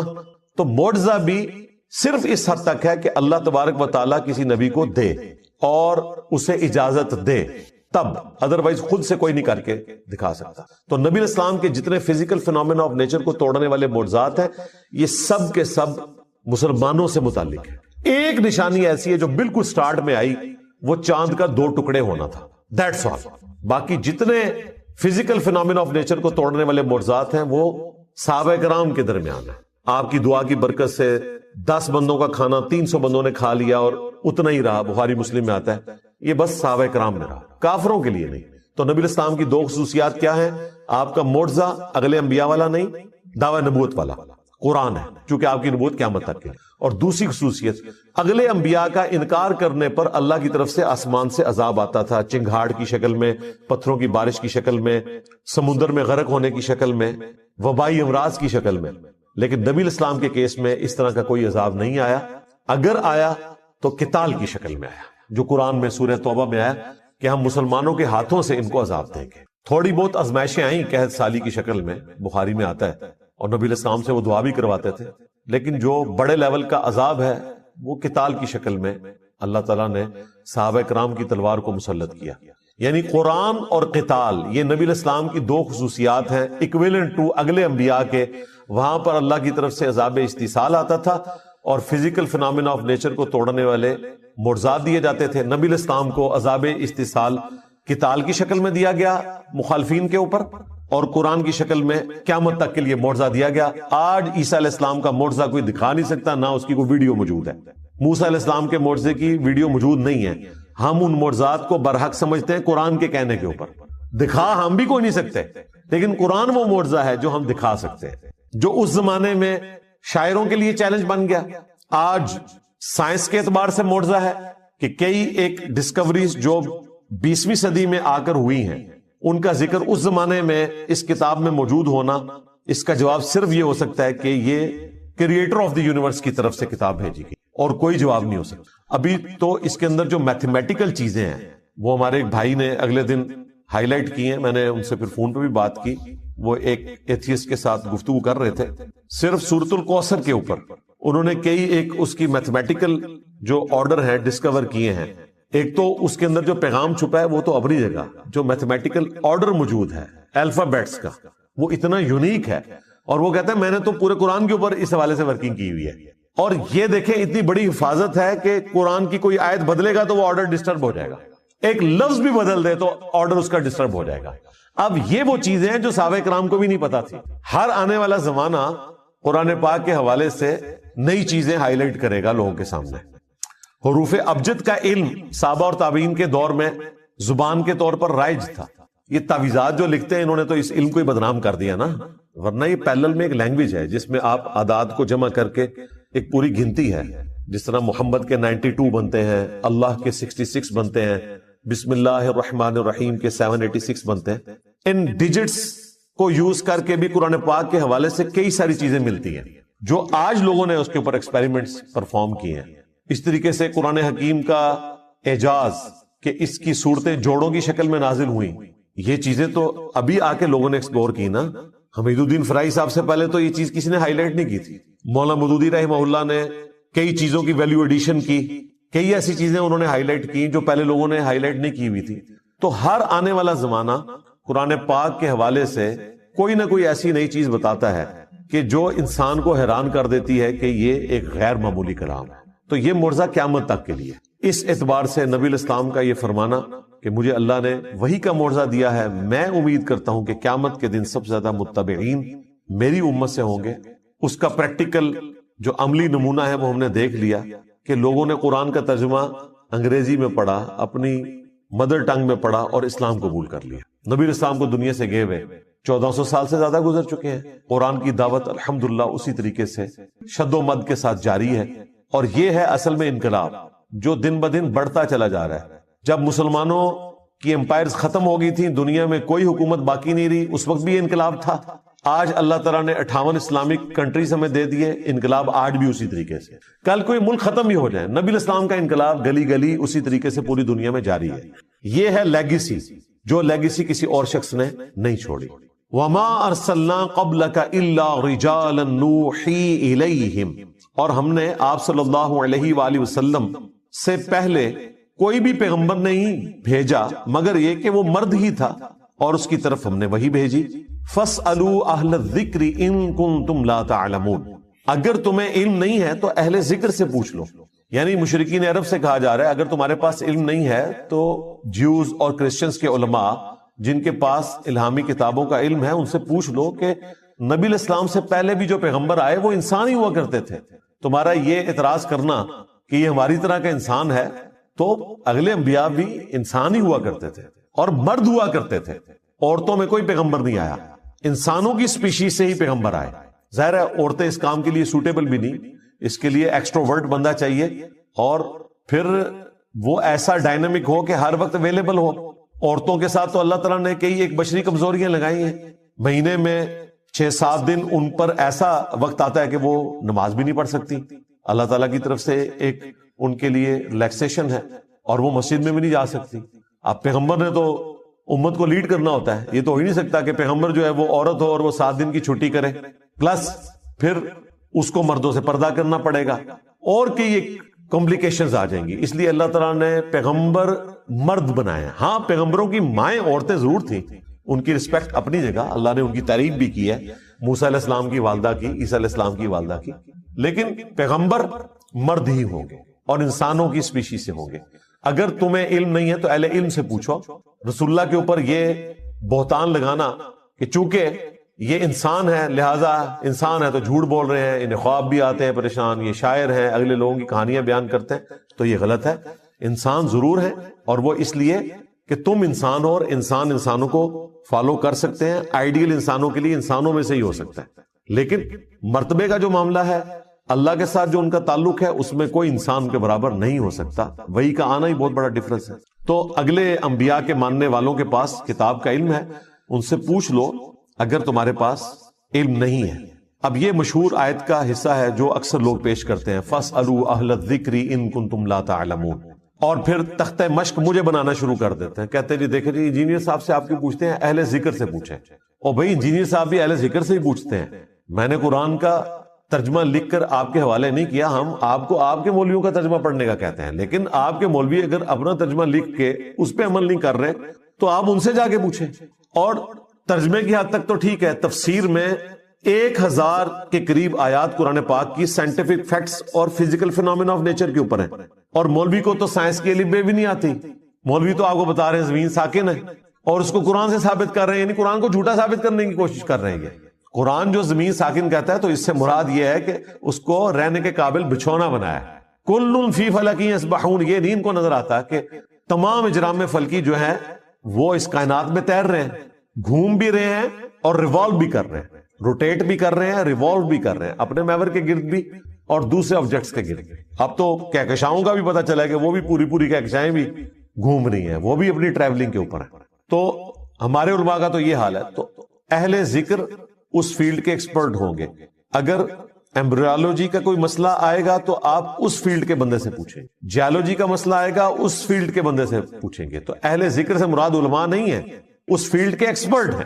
ایون علماء بھی ان سے ہی سیکھ کر آپ کو بیان کر رہے ہوتے ہیں. سورج گرہن اور چاند گرہن کا قرآن و سنت میں تو صرف ذکر ملتا ہے, اس کی ریزن تو نہیں بتائی گئی. یہ تو سائنس نے ہمیں بتایا نا کہ جب چاند سورج اور زمین کے درمیان آ جاتا ہے اور سورج کی روشنی زمین تک نہیں پہنچتی تو سورج کو گرہن لگ جاتا ہے. یہ قرآن و سنت میں تو نہیں لکھا ہوا تھا, وہ تو نشانی کے طور پر بیان ہوا ہے. اب یہ بات جب ہم بیان کرتے ہیں تو سائنٹسٹ کی ڈسکوری ہے, انہوں نے ہر چیز فلما کے بھی بتا دی, اور اس کے بعد جتنا کچھ ہوا وہ تو ایک الگ سے ٹاپک ہے. کس طریقے سے آئنسٹائن نے اپنی آفس کی چیئر پہ بیٹھ کے جو میتھمیٹیکل ایکویشنز ڈرائیو کی, آج 100 سال کے بعد فزیکلی ہمیں وہ چیزیں پتہ چل رہی ہیں جو اس بندے نے اس وقت کائنات میں اللہ تعالیٰ کی ہینڈ رائٹنگ یعنی میتھمیٹکس کے ذریعے کیا کچھ دریافت کر لیا تھا، دیکھا نہیں تھا، پریڈکٹ کر دیا تھا کہ ایسا ہوگا. تو یہ اللہ تعالیٰ نے اپنا علم اپنے بندوں کو سکھایا ہے. تو اہل ذکر فزکس کی فیلڈ کے اندر آئنسٹائن، نیوٹن، یہ لوگ ہیں، اسٹیفن ہاکنگ، یہ لوگ ہیں. وہاں کوئی مفتی اعظم سعودیہ یا مفتی اعظم پاکستان تو نہیں ہوگا. تو اہل ذکر ہر جگہ موجود ہے. اس میں پھر وہ اپنے اماموں کو بھی داخل کرنا شروع کر دیتے ہیں کہ جی اماموں سے پوچھیں گے. جہاں جی پوچھ لیں، اماموں کو واٹس ایپ کریں اور ان سے پوچھیں کہ ویڈیو کیمرہ حلال ہے یا حرام. تو امام تو پہلے آپ سے پوچھیں گے کہ ویڈیو کیمرہ ہوتا کیا ہے. انہیں تو یہ پہلے بتانا پڑے گا. جن کو ہم بتا رہے ہیں کہ یہ ہوتا ہے انہوں نے ہمیں مسئلہ کہاں سے بتانا ہے. ہم ان کے کسی فوت شدہ امام سے واٹس ایپ کے ذریعے اگر رابطہ کرنے میں کامیاب ہو جائیں اور اس سے پوچھیں کہ کینگرو حلال ہے یا حرام، تو وہ تو ہم سے یہ پوچھے گا بھی کینگرو کسے کہتے ہیں. تو جس نے ہم سے پوچھنا ہے تو پھر ہم ہی کیوں نہ بتا دیں. رمضان مبارک کے آخری 10 دن کے اعتکاف سے متعلق صحیح فقہی احکام و مسائل. اعتکاف کا ٹاپک ایسا ہے کہ اس پہ آپ کو عموماً فقہی احکام و مسائل کے حوالے سے زیادہ تر جعلی باتیں عوام میں جو مشہور ہیں وہ ملتی ہیں، اور صحیح الاسناد احادیث کی روشنی میں بہت کم اس کے اوپر کام کیا گیا ہے. لہذا میں نے ارادہ کیا کہ اس ٹاپک کو بھی ایک انٹلیکچوئل طریقے سے ریکارڈ کروا دیا جائے. بھائیو، عربی زبان میں اعتکاف کہتے ہیں چمٹ جانے کو، یا سمجھ لیں دھرنا دینے کو. یہ پاکستان والا دھرنا نہیں ہے، اللہ کی بارگاہ میں دھرنا دینا. اور شرعی اصطلاح میں اللہ تعالی کی رضا کی خاطر رمضان مبارک کے آخری 10 دن میں مسجد کے اندر چمٹ جانا، اللہ کے حضور اس سے مغفرت کے طلب کے لیے اور اس کی بخشش کی امید پر بیٹھ جانا اور اپنے دنیاوی معاملات کو چھوڑ دینا، یہ سنت اعتکاف کہلاتا ہے. آپ صلی اللہ علیہ وآلہ وسلم سے 30 دن کا اعتکاف بھی ثابت ہے، 20 دن کا اعتکاف بھی ثابت ہے، اور 10 دن کا اعتکاف سنت متواتر ہے. یعنی وہ کنٹینیو سنت ہے جو آپ صلی اللہ علیہ وآلہ وسلم نے کبھی پوری زندگی نہیں چھوڑی. ہمیشہ کم از کم 10 دن کا اعتکاف آپ صلی اللہ علیہ وآلہ وسلم نے رمضان مبارک کے آخری عشرے میں ضرور بالضرور کیا ہے. الحمدللہ. اعتکاف کا جو واحد مقصد ہے وہ شب قدر کی تلاش ہے. اور شب قدر کی تلاش سے مراد کیا ہے؟ یہ نہیں ہے کہ رات کے وقت کوئی عجیب و غریب چیزیں نظر آئیں گی. میں اس حوالے سے بڑا ڈیٹیل لیکچر ریکارڈ کروا چکا ہوں، مسئلہ نمبر نیو 44 کے عنوان سے اہل سنت پاک.com پر شب بارات اور شب قدر سے متعلق صحیح فقہی احکام و مسائل. جسے شوق ہو تو وہ دیکھ سکتا ہے. آج میں اس ٹاپک کو سکپ کروں گا. بھائیو، سورۃ البقرہ کی آیت نمبر 125 میں اللہ تعالیٰ نے اپنے 2 محبوب پیغمبروں سیدنا ابراہیم علی نبینا وعلیہ الصلوۃ والسلام اور سیدنا اسماعیل علی نبینا وعلیہ الصلوۃ والسلام کو صراحتاً حکم فرمایا. اعوذ باللہ من الشیطان الرجیم، بسم اللہ الرحمن الرحیم. وعہدنا الی ابراہیم و اسماعیل، اور ہم نے عہد لیا تھا ابراہیم علیہ السلام سے اور ان کے بیٹے اسماعیل علیہ السلام سے، ان طہر بیتی للطائفین والعاکفین والرکع السجود، کہ میرے گھر کو پاک صاف رکھنا، اس گھر کے متولی بننا اور اس کی صفائی کا خیال رکھنا. نمبر 1 للطائفین، طواف کرنے والوں کے لیے. نمبر 2 والعاکفین، اور اعتکاف کرنے والوں کے لیے میرے گھر کو یعنی بیت اللہ کو پاک رکھنا. نمبر 3 والرکع السجود، اور رکوع اور سجدے کرنے والوں کے لیے بیت اللہ کو پاک و صاف رکھنا. اس سے یہ بات پتہ چلی کہ بیت اللہ شریف میں جو اعتکاف کی جو سنت ہے یہ آپ صلی اللہ علیہ وآلہ وسلم کی بعثت سے پہلے بھی جاری تھی. یہ سنت ایسی نہیں ہے جو امت محمدیہ صلی اللہ علیہ وآلہ وسلم میں کوئی نئی چیز آئی ہے، بلکہ یہ سنت ابراہیمی ہے. اور اللہ تعالیٰ نے سیدنا ابراہیم علیہ السلام کو حکم فرمایا تھا کہ بیت اللہ کو پاک و صاف رکھا جائے. نمبر 1 طواف کرنے والوں کے لیے، نمبر 2 اعتکاف کرنے والوں کے لیے، اور نمبر 3 رکوع اور سجدے یعنی نماز پڑھنے والوں کے لیے. بھائیو، سورۃ البقرہ ہی میں جو رمضان المبارک کے کانٹیکسٹ میں رکوع نمبر 23 ہے، اس میں ایک آیت ہے سورۃ البقرہ آیت نمبر 187 جس میں اشارتاً اعتکاف کا بھی ذکر آیا. وَلَا تُبَاشِرُوهُنَّ وَأَنْتُمْ عَاكِفُونَ فِي الْمَسَاجِدِ، اور اپنی بیویوں کے ساتھ ازدواجی تعلق مت قائم کرو جبکہ تم مسجد میں اعتکاف کی حالت میں ہو. یعنی عورتیں بھی مسجد میں اعتکاف بیٹھا کرتی تھی اس زمانے میں، امہات المومنین بھی. اور باقی عورتیں بھی. اللہ تعالیٰ نے حکم فرمایا کہ اگر کوئی میاں بیوی اعتکاف مسجد میں بیٹھے ہیں تو وہ ازدواجی تعلق قائم نہیں کر سکتے ورنہ ان کا اعتکاف ٹوٹ جائے گا. تو اس میں بھی اشارتاً اعتکاف کا ذکر آیا کہ مساجد کے اندر اعتکاف ہو سکتا ہے، یہ سنت ہے. جہاں تک اعتکاف کی فضیلت ہے تو اس حوالے سے صوفیاء کی کتابوں میں آپ کو بہت ساری روایتیں مل جائیں گی، کیمیاء سعادت کے اندر، تذکرۃ الواعظین کے اندر اور کتابوں کے اندر، لیکن ان میں سے کوئی بھی اصول محدثین پر مضبوط روایت نہیں ہے. اسی لیے کیٹاگوریکل ڈیسیژن ہے محدثین کا رحمہم اللہ اجمعین کہ اعتکاف کی فضیلت کے اوپر، کوئی پرٹیکولر فضیلت کے اوپر کوئی بھی صحیح حدیث روئے عرض پہ موجود نہیں ہے. بہرحال میرے نزدیک یہی فضیلت کافی ہے کہ اللہ تعالیٰ نے اسے انڈورس کیا ہے اور اپنے انبیاء کرام علیہ السلام کو حکم دیا ہے کہ میرے جو بندے اعتکاف کے لیے مسجد میں آتے ہیں ان کے لیے مسجد کو صاف رکھو.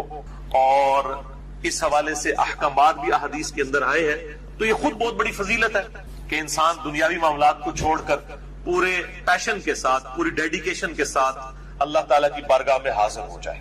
اللہ تعالیٰ ہم سب کو توفیق عطا فرمائے، آمین. اس حوالے سے ایک بڑی مشہور روایت پیش کی جاتی ہے جو اہل سنت کی مین سٹریم کی 3 کتابوں کے اندر موجود ہے. نمبر 1 الموجم الاوسط امام طبرانی کی کتاب میں، نمبر 2 شعب الایمان امام بیہقی کی کتاب میں، اور نمبر 3 المستدرک للحاکم میں. ان تینوں کے اندر یہ روایت موجود ہے، لیکن یہ روایت مردود ہے. بڑی مشہور روایت ہے کہ سیدنا ابن عباس رضی اللہ تعالیٰ عنہ کے بارے میں آتا ہے کہ وہ مسجد میں اعتکاف بیٹھے ہوئے تھے تو کوئی شخص جو ہے وہ ان کے پاس آیا اور اس نے کہا کہ میں فلاں شخص کا جو مقروض ہوں اور میں نے اس کا قرضہ دینا ہے اور مجھے وہ ڈھیل نہیں دے رہا، آپ میری سفارش کریں. تو ابن عباس جو ہے وہ مسجد سے اعتکاف توڑ کے باہر نکل گئے اور جا کے اس کی سفارش کی. اور جب اس شخص کے پاس گئے سفارش کے لیے، اس کو پتا چلا کہ ابن عباس آئے ہیں تو اس نے جو ہے وہ قرضہ ہی معاف کر دیا، یعنی ان کے پروٹوکول کے اندر. تو دوسرے ساتھی نے کہا کہ اے ابن عباس، آپ تو اعتکاف بیٹھے ہوئے تھے، آپ نے اعتکاف کیوں توڑ دیا؟ تو ابن عباس نے فرمایا کہ میں نے اعتکاف اس لیے توڑا کہ کسی مسلمان بھائی کے لیے اس کی مصیبت اور پریشانی کے لیے دوڑ دھوپ کرنا یہ اللہ تعالیٰ کے حضور 20 سال کے اعتکاف سے بہتر ہے. اور پھر ساتھ ہی ارشاد فرمایا ابن عباس نے کہ جو شخص ایک دن کا اعتکاف کرے اللہ کے حضور، تو میں نے نبی صلی اللہ علیہ وآلہ وسلم سے یہ بات سنی کہ اللہ تعالیٰ اس کے چہرے اور دوزخ کے درمیان 3 بڑی بڑی خندقیں حائل کر دیتا ہے جن کی چوڑائی جو ہے زمین و آسمان کے فاصلے کے برابر ہے. یہ وہ روایت ہے جو بڑی مشہور ہے، لیکن یہ بالکل جعلی بلکہ جھوٹی روایت ہے، کیونکہ اس کے دونوں جو طرق ہیں دونوں میں ایک جھوٹے راوی، متروک راوی موجود ہیں. جو طبرانی کی سند ہے اس کے اندر بشر بن سلم جو ہے وہ متروک راوی ہیں جن سے حدیثیں لینا محدثین نے چھوڑ دی. اور المستدرک للحاکم میں محمد ابن معاویہ یہ ایک راوی ہے جو کذاب راوی ہے محدثین کے ہاں، لہٰذا یہ بالکل جعلی روایت ہے. شیخ البانی رحمہ اللہ تعالی اور شیخ زبیر زئی رحمہ اللہ تعالی دونوں نے اس حدیث کو بالکل جعلی اور فیبریکیٹڈ ڈکلیئر کیا ہے. اور شیخ البانی نے سلسلہ احادیث ضعیفہ جو ہے، السلسلۃ الضعیفہ جو ہے ان کا، ایک ہے السلسلۃ الصحیحہ جو صحیح احادیث کا مجموعہ ہے، ایک ضعیف اور من گڑت احادیث والموضوع اور موضوع احادیث کا جو مجموعہ ہے شیخ البانی نے جمع کیا ہے، اس میں اس روایت کو لے کے آئے ہیں. اچھا، سورۃ البقرہ کی آیت نمبر 187 جو ہم نے سنی، وَلَا تُبَاشِرُوهُنَّ وَأَنْتُمْ عَاكِفُونَ فِي الْمَسَاجِدِ، اپنی بیویوں کے ساتھ ازدواجی تعلق قائم نہ کرو جبکہ تم مسجد میں اعتکاف میں ہو. اس کے اندر یہ اشارہ ہے کہ عورتیں بھی مسجد میں اعتکاف بیٹھ سکتی ہیں اور سنت بھی ہے، احادیث بھی آ جائیں گی آگے. لیکن یہاں پر ایک بات ضرور یاد رکھیں کہ اگر فتنے کا ڈر ہو، جس طرح کہ آج کل کے زمانے میں یہ ویڈیو کیمرے کا اور تصاویر کا فتنہ ہے، اور عین ممکن ہے کہ ایسی عورتیں جو بیچاری عوام کے سامنے کبھی بھی بے پردہ نہیں آتی، ان کی ویڈیوز بنا کے کوئی بد دیانت خاتون جو ہے وہ نیٹ کے اوپر چڑھا دیں، عین ممکن آج کل تو کچھ بھی ہو سکتا. لہٰذا اس دور کے اندر میں نہیں سمجھتا کہ جب تک مکمل تحقیق نہ کر لی جائے اس وقت تک کسی عورت کو مسجد میں اعتکاف بٹھایا جائے، کیونکہ حالات و واقعات فیوریبل نہیں ہیں. آج کل تو خفیہ کیمرے لگے ہوئے ہیں، ہوٹلوں کے اندر لگے ہوئے ہیں، اور میاں بیوی جو ہے وہ ہنی مون منانے کے لیے چلے جاتے ہیں ہوٹلوں میں، اور بعد میں جناب ان کی ویڈیوز جو ہے وہ نیٹ کے اوپر چڑھی ہوتی ہیں. بالکل چھوٹے چھوٹے کیمرے آ گئے ہیں، وہ کبھی لائٹس کے اندر، کبھی کسی آپ سمجھ لیں شو پیس کے اندر وہ چھپا کے لگا دیتے ہیں، اور یہی کام مسجدوں کے اندر بھی ہو سکتا ہے. یہ کوئی یعنی آپ سمجھ لیں ناممکنات میں سے نہیں ہے. تو اس لیے میں تو بالکل اس چیز کو انڈورس نہیں کروں گا، اور میری سپورٹ میں وہ حدیث ہے جو بخاری اور مسلم دونوں میں موجود ہے. اما عائشہ رضی اللہ تعالی عنہا وسلام اللہ علیہا کہتی ہے کہ اگر نبی علیہ السلام میرے زمانے کی عورتوں کو دیکھ لیتے تو ان پر مسجد میں جانے پہ بھی پابندی لگا دیتے. یہ اما عائشہ اپنے زمانے کے بارے میں کہہ رہی ہیں حضور کی وفات کے بعد. بخاری اور مسلم دونوں میں یہ حدیث موجود ہے. اور اما عائشہ سے بڑھ کر کون نبی صلی اللہ علیہ وآلہ وسلم کے مزاج سے واقف ہو سکتا تھا، مزاج رسول سے آشنا تھی آپ رضی اللہ تعالیٰ عنہ. اور وہ کہہ رہی ہے کہ اگر میرے زمانے کی عورتوں کے حالات آپ صلی اللہ علیہ وآلہ وسلم دیکھ لیتے تو مسجد میں جانے سے بھی روک دیتے. تو اعتکاف یہ تو اس زمانے کی بات ہو رہی ہے 1400 سال پہلے. میں تو آج کی بات کر رہا ہوں 3 جون 2017 کی. تو یہاں کے حالات و واقعات اور کیمرے کا جو فتنہ ہے کس طرح ابھر کر اس وقت پبلکلی سامنے آئے، لہٰذا اس صورتحال میں بچنے میں ہی عافیت ہے. اور اس حوالے سے میں نے ڈیٹیل لیکچر بھی دیا ہے عورتوں کے پردے کے حوالے سے. اس میں نے اس طرح کی کئی احادیث ہیں مکمل ڈیٹیل کے ساتھ، ان کے انٹرنیشنل نمبر بھی احادیث کے بتائے ہیں. مسند نمبر 161P عورتوں کے پردے سے ریلیٹڈ احکامات. لہذا میں اجتہاداً یہ سمجھتا ہوں کہ آج کے دور کے اندر اگر مسجد بیت کے اندر یعنی گھر میں جو مسجد ڈکلیئر کی جاتی ہے، اور بخاری اور مسلم میں کئی احادیث ہیں کہ کئی صحابیات تھیں جو آپ صلی اللہ علیہ وآلہ وسلم کے پاس حاضر ہوتی تھیں کہ یا رسول اللہ آپ ہمارے گھر میں آ کے ایک کونے میں نماز پڑھ لیں، ہم اس گھر کے حصے کو مسجد ڈکلیئر کرتے ہیں.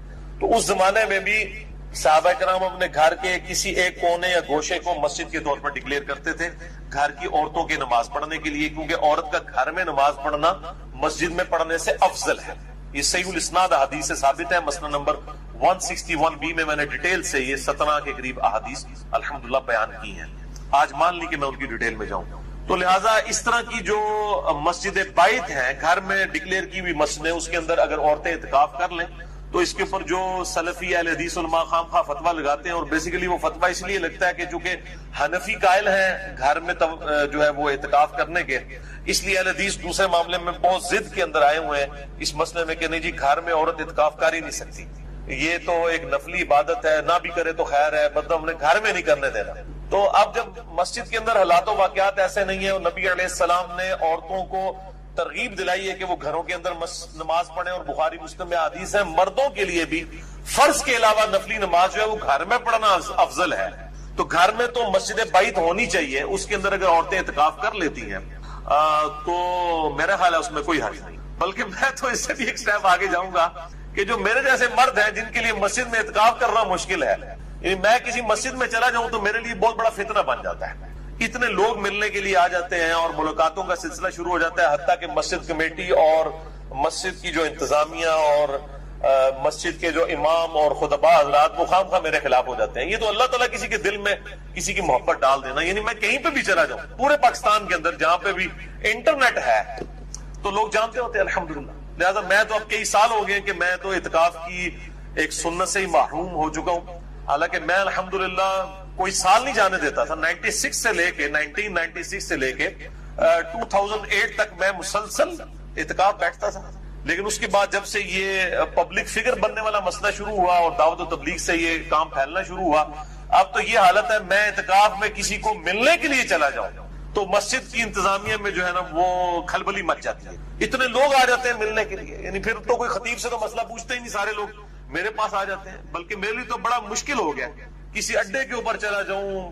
پبلک ٹرانسپورٹ میں یہ سفر کرتا ہوں، اپنے پاس تو ایک موٹر بائک ہے میرے پاس صرف، تو مطلب بڑا مشکل ہو جاتا ہے میرے لیے مینج کرنا. اور پھر مسجد میں 10 دن کے لیے کہیں بیٹھ جاؤں تو یہ تو مولوی میرا جو ہے کچھ عمر نکال کے تو وہاں سے تو میرا جو ہے وہ جنازہ ہی اٹھے گا، تو بڑا مشکل ہو گیا. تو اس طرح کے مرد جن کے لیے اس طرح کی صورتحال بن جائے وہ بھی پھر گھروں کے اندر ہی اعتکاف کریں اگر انہوں نے. اصل مقصد تو یہ ہے کہ آپ نے کنسنٹریشن کے ساتھ اپنا وقت اللہ کے لیے دینا. واللہ اعلم. میرے بھائیوں، اعتکاف دنیا کی کسی بھی مسجد میں ہو سکتا ہے، چاہے وہ جامع مسجد ہو یا غیر جامع مسجد ہو. اب غیر جامع مسجد ہوگی تو پھر جمعہ پڑھنے کے لیے معتکف جو ہے وہ نکل کر دوسری مسجد میں آئے گا اور پھر فوراً واپس بھی آ جائے گا. یہ جو میں بول رہا ہوں کہ کسی بھی مسجد میں اعتکاف ہو سکتا ہے، یہ بھی بہت بڑا ایشو ہے. کیونکہ شیخ البانی رحمہ اللہ تعالی، اللہ تعالیٰ ان کی غلطیاں معاف کرے، انہوں نے یہ فتویٰ دیا تھا کہ 3 مسجدوں کے علاوہ اعتکاف کسی مسجد میں کرنا حرام ہے. اور ایک جعلی روایت تھی جس کو انہوں نے صحیح سمجھا اور اس کے اوپر ایک پوری ڈاکٹرائن کھڑی کر دی. وہ روایت السنن الکبریٰ امام بیہقی کی کتاب میں ہے, اور اس کے الفاظ یہ ہیں کہ آپ صلی اللہ علیہ وآلہ وسلم نے فرمایا 3 مساجد کے علاوہ کسی مسجد میں اعتکاف مت کرو. نمبر 1 مسجد الحرام یعنی خانہ کعبہ شریف, نمبر 2 مسجد نبوی, اور نمبر 3 بیت المقدس یعنی مسجد اقصی. لیکن یہ روایتی جعلی ہے, اس میں سفیان بن عیینہ مدلس ہیں, ان سے روایت کر رہے ہیں اور سما کی تصریح کوئی نہیں ہے. لہذا شیخ زبیلیزئی رحمہ اللہ تعالی نے اس معاملے میں شیخ البانی کے اوپر گرفت بھی کی اور اس روایت کو جعلی ڈکلیئر کیا. اب یہ دیکھ لیں یہ روایت قرآن کے بھی خلاف ہے, کیونکہ قرآن پاک میں تو کیٹیگوریکل مینشن ہوا کہ جب تم مسجدوں میں اعتکاف کرو, وہاں پر یہ نہیں آیا کہ 3 حرم کے اندر اعتکاف کرو, وہ جرنل آیا سیدھا. لہذا دنیا کی کسی بھی مسجد میں اعتکاف ہو سکتا ہے. یہ تفرد ہے شیخ البانی کا, امت کا اجماع اس کے بالکل خلاف ہے. امت کا اجماع ہے اس معاملے میں کہ اعتکاف کسی بھی مسجد کے اندر کیا جا سکتا ہے الحمدللہ. البتہ اس کانٹیکسٹ میں وہ حدیث بالکل ٹھیک ہے جو بخاری اور مسلم دونوں میں ہے, اور مشکات میں اس کا نمبر ہے 693 کہ آپ صلی اللہ علیہ وآلہ وسلم نے فرمایا 3 مسجدوں کے علاوہ کسی اور مسجد کی نیت سے, ایکسٹرا آرڈنری ثواب کی نیت سے اونٹوں کے کجاوے مت کسو. نمبر 1 مسجد حرام, نمبر 2 مسجد اقصی یعنی بیت المقدس, اور نمبر 3 مسجد نبوی. وہ حدیث بالکل ٹھیک ہے کہ ایکسٹرا آرڈنری ثواب کی نیت سے کہ فلاں مسجد میں جا کے نماز پڑھوں گا تو مجھے زیادہ ثواب ملے گا, یہ نیت صرف 3 مسجدوں کے لیے ہو سکتی ہے. نمبر 1 بیت اللہ شریف کے ساتھ جو مسجد الحرام ہے, نمبر 2 مسجد نبوی, اور نمبر 3 مسجد اقصی بیت المقدس یا جسے ایلیا بھی کہا جاتا ہے. وہ حدیث بالکل ٹھیک ہے. لیکن اعتکاف دنیا کی کسی مسجد میں ہو سکتا ہے. ظاہر ہے اسلام تو ایک یونیورسل دین ہے پوری دنیا کے اندر. اب یہ تو نہیں ہے کہ پاکستان کے لوگوں نے اعتکاف بیٹھنا ہے تو اب وہ ویزا لگوا کے تو جو ہے وہ سعودیہ جائیں, اور یہ تو بڑی مصیبت کھڑی ہو جائے گی. تو لا یکلف اللہ نفسا الا وسعها. اور اس سے یہ بات بھی پتہ چلی کہ جو جھوٹی اور جعلی روایتیں ہیں وہ نظر آتا ہے کہ جعلی روایتیں ہیں, اور وہ قرآن کے بھی خلاف